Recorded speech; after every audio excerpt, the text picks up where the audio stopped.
Hey everybody, welcome back to the shop. This is Todd with Industrial Comfort. As a fly fishing enthusiast, for years I've been using a plastic fly box like this. So today I'm going to show you how to upgrade that with a beautiful river style wooden fly box with hidden barrel hinges and magnetic stops. It's actually a relatively cheap project. It was a lot of fun and the results are awesome. Let me show you how I did it. I'm starting this project with my ripple foam here, and then I've got a piece of scrap 1/2 inch plywood that measures roughly 8 inches wide by about 8.5 inches long. And I'm going to start by drawing some lines on the inside, or rather the outside, of these holes that I've drawn here. And then I'm just going to I'm going to bracket things in here, and you'll see in a second what I'm going to be doing. So now I'm going to take my ripple foam, and I'm going to line it up against the lines that I just drew. I'm then going to trace around the foam to give us our outline here. Next thing I'm going to do is take some scrap wood, and I am going to use some double-sided tape to create a sort of a barrier all around here.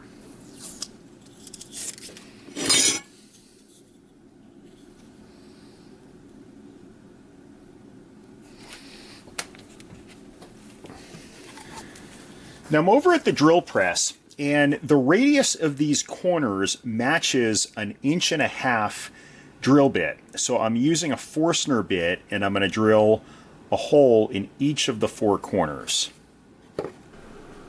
As mentioned, I have a hole 1.5 inches in diameter drilled in each of the 4 corners. Now I'm going to be using a flush cut bit with the bearing on top here, and I am going to connect each of the 4 circles, taking care to not hit the corners. We want to make sure that we're preserving the radius of the 1.5 inch diameter circle.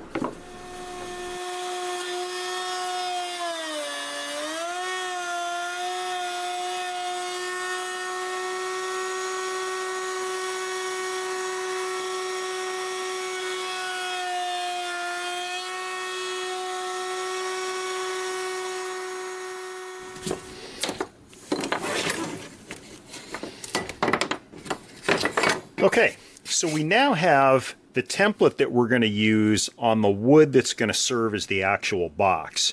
We're going to affix this to the wood itself, and then we're going to bring back over to the router table. Okay, I'm going to use this piece of walnut that I had from another project for the base of the box. Now, this is already planed, so I've got some double-sided wood tape on the back of the template that we made, and I'm going to line this up right on the edge here, on both edges actually. And the reason that I'm lining it up like this is so that we can make straight cuts to shape the box when we're done. All right, now I'm going to bring over to the drill press, and before we bring this over to the router table to route out this shape, I just want to drill to remove as much of the material as I can beforehand. Now, off camera, I decided to switch it up and actually use a piece of cherry instead of walnut for 2 reasons. One, cherry is just a more durable wood in general. And the second of which is I messed up the template. It was a piece of wood that I had from another project, and there was some stuff on the back side, and I didn't move the template out of the way enough. So we're going to restart, and I've also got a much more robust bit here. Again, we've got a bearing on the bottom that's going to ride around the template that I've made, and then we're going to go ahead and remove all this stuff.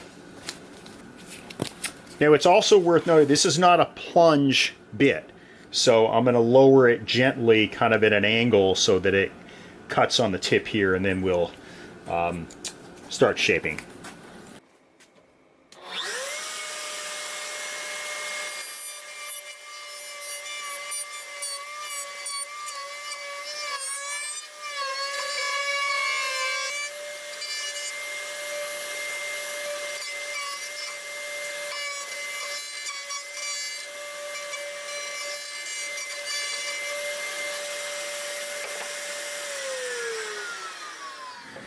We're going to remove the template. And now we've got the bottom of our box. And now I'm going to get another piece of cherry that I've got so that we can focus on making the river top. Now I'm not going to cut this down to size yet. I want to make sure that I've got the top done first, and then we'll cut everything together. Now with our top, I am going to draw a river pattern. Now this is going to be the loose pattern that I'm going to follow on the bandsaw. And I want to make sure that I can incorporate this vein here. It's really cool. I'm actually glad that I switched to this wood, as the figure is so much nicer. So let's bring it over to the bandsaw and we'll cut this out.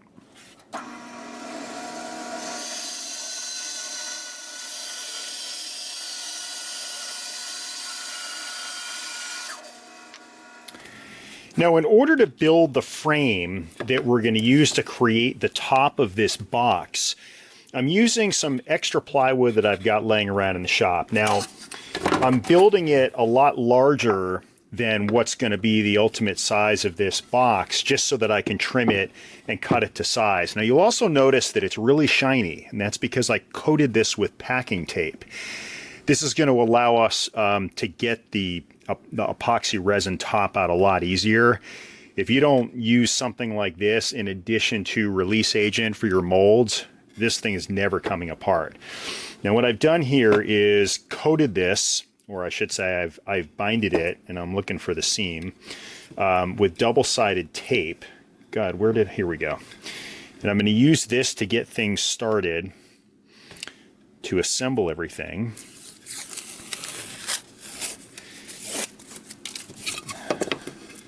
So I like to go in sort of a pinwheel configuration. It just makes pulling everything apart that much easier in the end. Okay, with everything now in place, I'm just going to reset this one.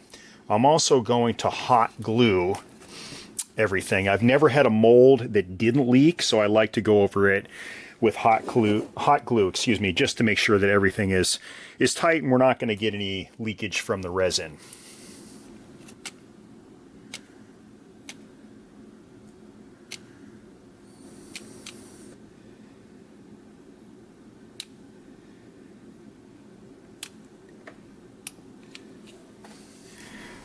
Now I've clamped the two pieces of wood that are going to create the top of our kind of river lid, if you will, and I've used an extra piece of wood here to clamp everything down, just in case any of the epoxy got on the wood, which it's not, because I'm not going to fill it that much.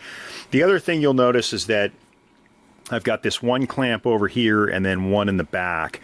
I only had 3 of these DeWalt clamps, and I wanted to make sure that everything was level. So I used an extra clamp that I had laying around, and then I counterbalanced it so that the weight wouldn't tip things over.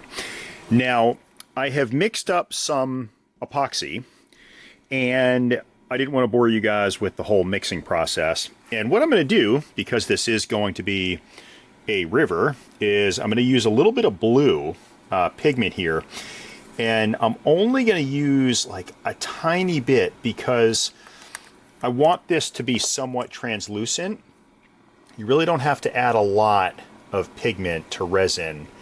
Well, I guess I got to add more than that because this thing is not really darkening up. So I'm going to add a little bit more. That's it. I don't want to add any more, as it will become too opaque. So what I'm going to do now is get this covered. We'll pour the epoxy resin in, and we're going to let it set up for a few days.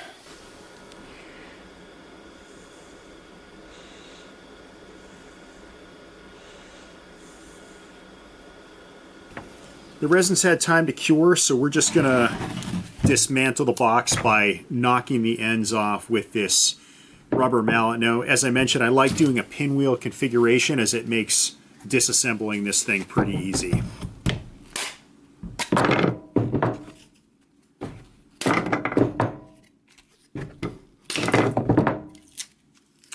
Now for the bottom part here, I'm going to need to grab my paint scraper and pry the two halves apart.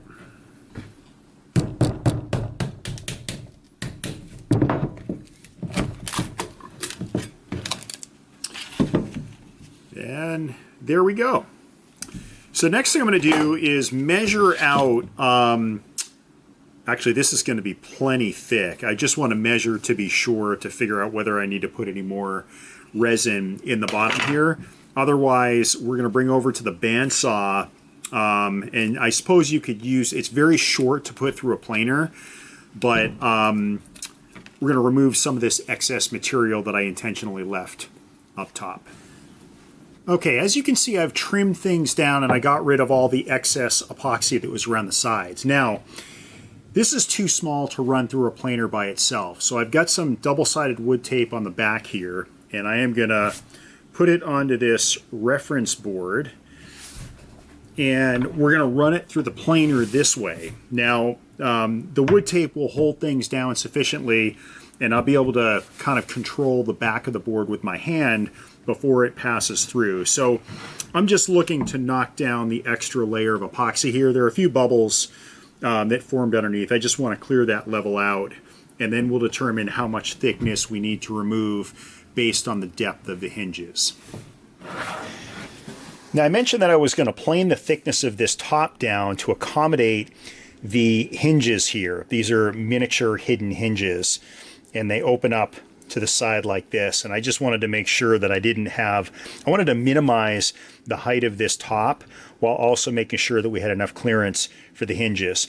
So now I'm going to work on shaping the size of the bottom of the box, which I have here in the back. Now, before I make the cuts around the outside of the bottom of the box, you'll notice that I've got a dimple in each corner. Now, what I've done is I've used a line against the side of the box and then the top and bottom, and where those lines intersect, I've created a dimple.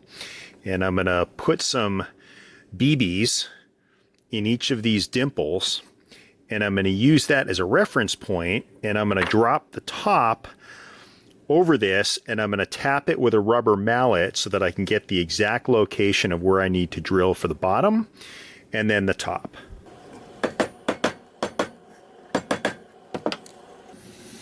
You see, we've got the dimples marked on the back side. Now we know exactly where to drill.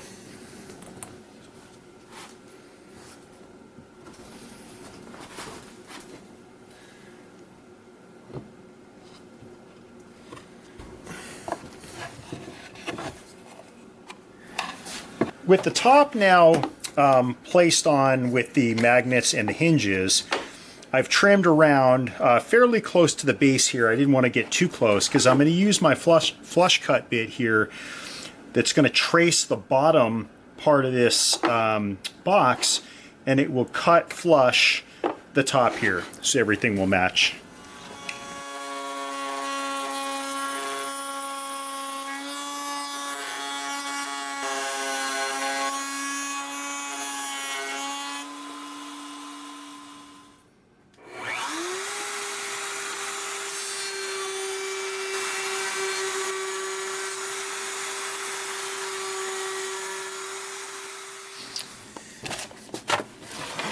I've got to get the mill marks off from the planer, so I'm going to sand this down, wet sand it with some 800 grit sandpaper. I don't want it to be like see-through, so I'm not going to go, I think, any higher than 800. By the way, I also mentioned that I was going to carve out a groove in the side here to get your finger under there. Well, I accidentally planed the this side in addition to the bottom, so I am actually not gonna carve out that little section.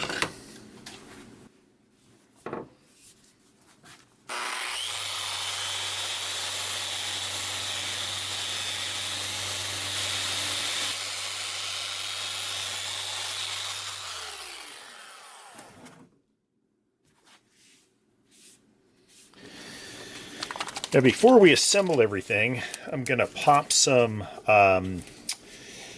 true oil on this, which is my kind of finish of choice. Very easy to go on and just leaves such a great color.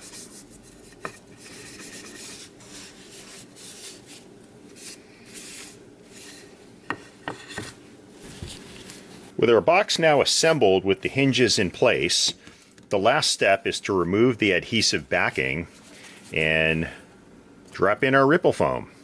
And that's how you make a river-styled box for your fly fishing flies.